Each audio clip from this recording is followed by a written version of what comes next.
Okay guys, bit of a different video, but I want to do more kinds of these videos in the future about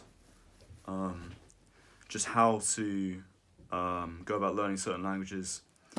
I think learning a language is one of the most important things you can do for improving your life, getting a sense of the world you live in. So I'm just going to do a language that I spent most of my life studying. I've learnt it every which way there is to learn. A lot of them have been very unsuccessful, but I know a strategy that works now. So this is dependent on a few things, and you have to decide before you do what I do that this is actually, you want to get the kind of results that I'm gonna suggest to you. You have to decide where those are the kind of results you want. So a lot of Latin learning in academia is more about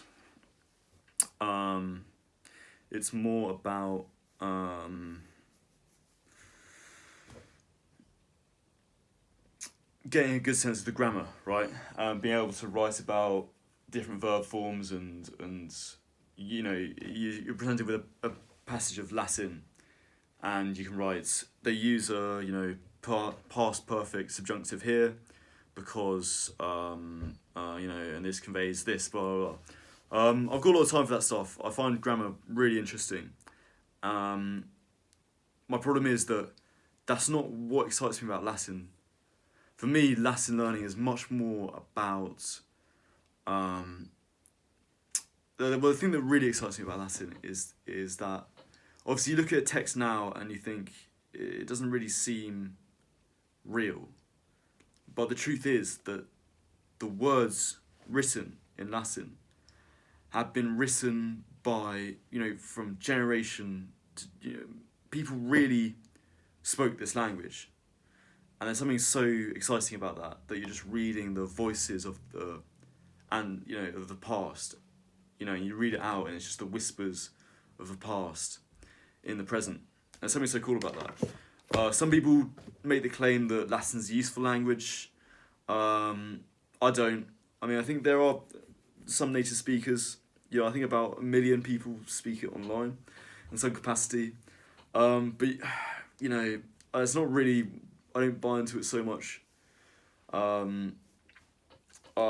For me, it's more like the sort of connection you get to the past. Some people say it's helpful to learn. There are lots of texts that have been untranslated. There are some, but for me, it really is the sort of there's not a practical guide to it. It's more of a sort of emotional thing. So, if you want to learn Latin for that kind of reason, then keep listening, because this is the way to do it. So, first thing I want to do is I've actually got the book here, so just bear with me. So you might have come across this before if you're doing if you're watching these kind of videos, and you want to get Lingua Latina per se listrata, part 1, which is this one here, yeah. There's a whole series of them. This is the first book. I'm sure you can get it online and stuff for cheaper. And basically what you want to do is just read through it. So this way of teaching is very non-grammar based. You won't learn any grammar in this at all. But you won't need to. So per se illustrata literally means illustrated through itself. And just to give you an idea of kind of how it works, it basically starts with Latin that's so simple that you'll just pick it up from context. So the first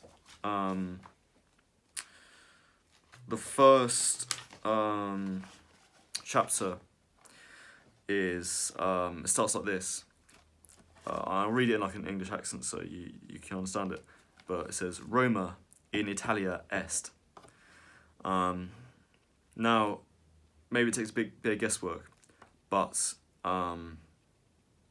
what I think is so cool about that is most people or some people will be able to guess that is Rome is in Italy. Roma, Rome. In Italia, in Italy. Est is.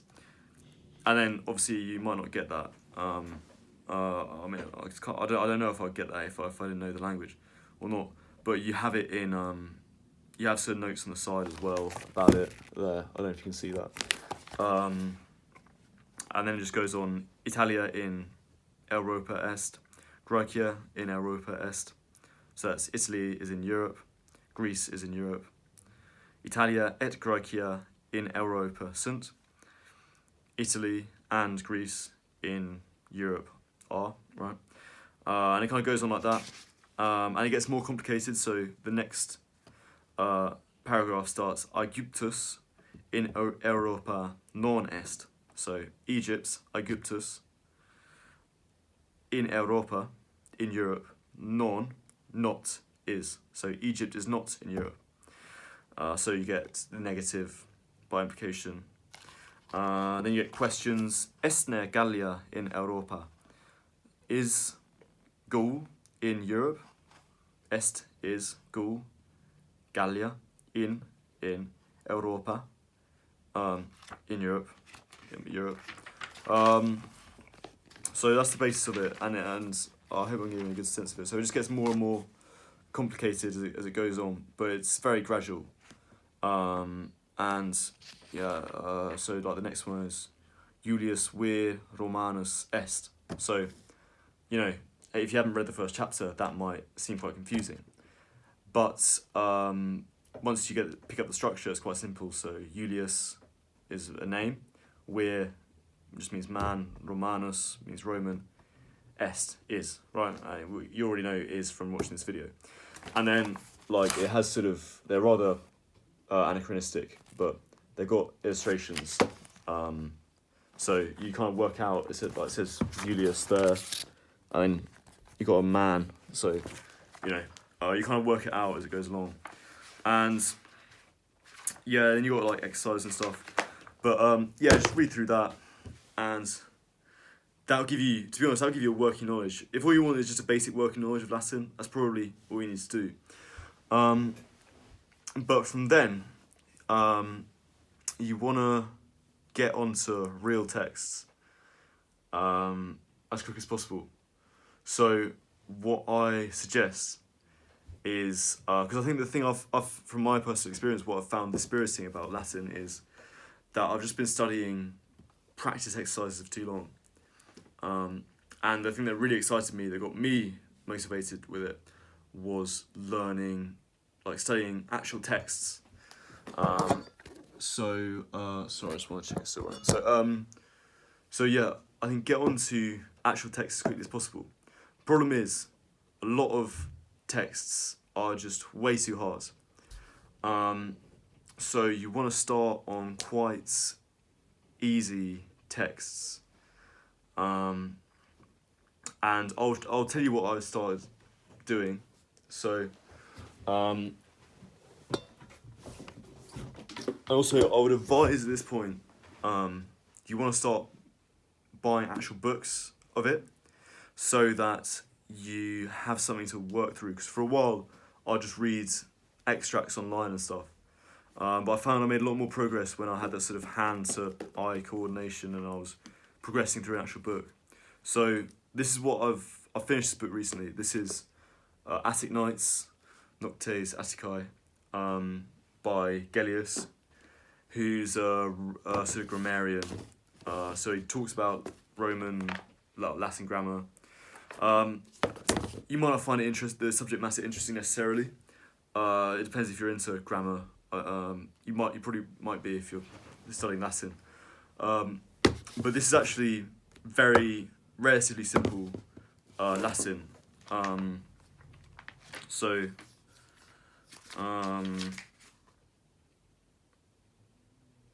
like, I'll just read the first bit so you get a sense of it. Timaeus in historiis, quas oratione Graeca, de rebus populi Romani composuit. So that's actually quite simple. You know, Timaeus in the histories, which in Greek oration about the matters of the Roman population composed. So, I mean, the temptation is to pick up like book 4 of the Aeneas, but if I got that out, I wouldn't be able to explain it so simply. And the other good thing about it is it has it sort of explains on the top. There's a sort of smaller fonts on the top. I don't know if you can see, which explains the because they're all basically short essays, and the top bit explains it, and then you have the essay in the normal font. But the top bit, it's useful to have because you can kind of know what it's talking about. But then also, it is the explanation in small font is very simple Latin as well. So it's basically it's all really well catered for someone who is at an early level in the language. If there are other books I'll recommend though, if you're less into that, I think letters are a good idea, like Cicero, Seneca, because it's written in a more simple style. I think dramatic verse is really good. That's something I'm going to look into reading next, which is like Terence, Plautus, because that's written in very simple Latin as well. You'll need, I think it's worth learning like you have to learn like the meter of it. I mean, you don't have to, but it will make it easier to read if you understand the meter of the poem. So, because it's written in verse, right? And yeah, so that's the kind of material I suggest. And to begin with, and the methodology I go about it is to keep translation to a minimum. Just read. So this entire book, I read it through as if it was an English book, that I understood everything. Maybe it takes a bit of training to do this, but you just read the words, and a lot of it you won't understand at all, but just don't worry about that, because that will come later. Just sit there and read through the words, sort of say it in your head, read out loud as well. That's quite fun, and that will help to get it into your head as well. And just do that lots, and I think it will take a while for you to start seeing the difference. I mean, I've got through this entire book, and I went back over it. When I was reading it, I was kind of thinking, am I really learning anything here? But I got back to the beginning of it. I read it through. I didn't read through the whole thing, but I read through the first few books, and it was really weird reading it again, because a lot of it I was picking up that I didn't get. So yeah, it does work. It does work, and you just want to trust in your brain to sort it out itself. I think I don't do this, but I think I can't do because I'm studying at uni. But I think it can help to supplement with a tiny bit of translation, but I would keep that to a minimum, maybe 1 extract per week. Sit down and just translate an extract, or maybe a part you've actually read. But apart from that, I would just say read through the actual book, and just let your brain do the magic. And yeah. So, and the other thing is find stuff you're interested in. I'll give you some suggestions here. You want to keep things at a relatively low level grammatically, like the kind of stuff I've suggested before.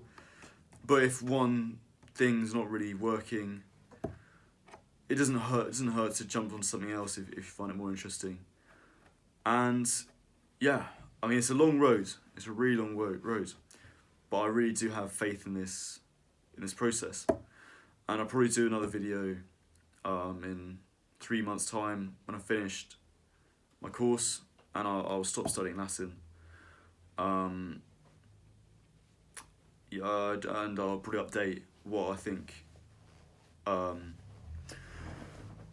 add to it. But if I'll leave a video link when I get to that point. But just for now, that's my advice to you.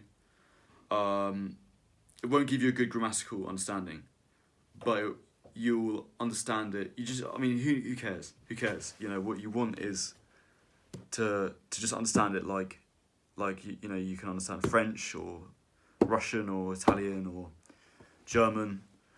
Yeah, and just have faith in the process. So thank you for watching through, and let me know if you think it's helpful. I really wanna.